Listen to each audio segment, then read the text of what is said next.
ആ സിനിമയ്ക്കകത്ത് ഒരു പ്രധാന കഥാപാത്രമായിട്ട് മദ്യം വരുന്നുണ്ട്. ആ മദ്യത്തിന് റോൾ അതിനകത്തുണ്ട്. ഈ അടുത്ത കാലത്ത് ഇറങ്ങിയ മലയാള സിനിമകൾ നോക്കിയാൽ പൊതുവെ ലഹരിയെ ഭയങ്കരമായിട്ട് പ്രൊമോട്ട് ചെയ്യുന്നതായിട്ട് കണ്ടുണ്ട്. ഇതിനകത്തെല്ലാം ആണും പെണ്ണും ഒക്കെ ഭയങ്കര വെള്ളടിയാണ്. ഞാൻ മാത്രമല്ല, അവരെല്ലാവരും അപ്പം ഈ ന്യൂ ജനറേഷൻ പിള്ളേർക്ക് ഇങ്ങനെയാണെന്നൊരു ധാരണ നമ്മൾ എത്തിച്ചുകൊണ്ടിരിക്കുക. കഴിഞ്ഞ ഇടയ്ക്ക് ഇറങ്ങിയ ഒരു പടമുണ്ട്, പടക്കളം. സുരാജ്, ഷറഫുദ്ദീൻ, സന്ദീപ് ഒക്കെ അഭിനയിച്ച കിടിലം പടം. ആ പടത്തിൽ ഞാൻ ശ്രദ്ധിച്ചൊരു പ്രധാനപ്പെട്ട കാര്യം, അതിൻ്റെ അകത്തുള്ള ന്യൂ ജനറേഷൻ പിള്ളേരാരും തന്നെ മദ്യപിക്കൂല.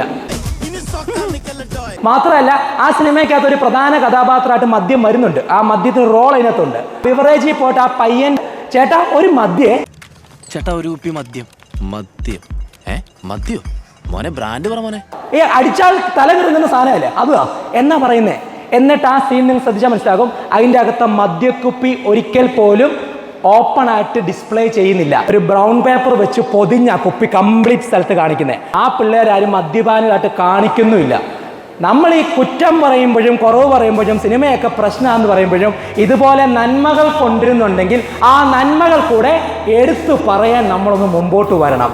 ന്യൂ ജനറേഷൻ്റെ കുറവുകളും കുറ്റങ്ങളും മാത്രം എപ്പോഴും പറഞ്ഞാൽ അവർക്ക് അതിനോട് തന്നെ ദേഷ്യമായി പോകും.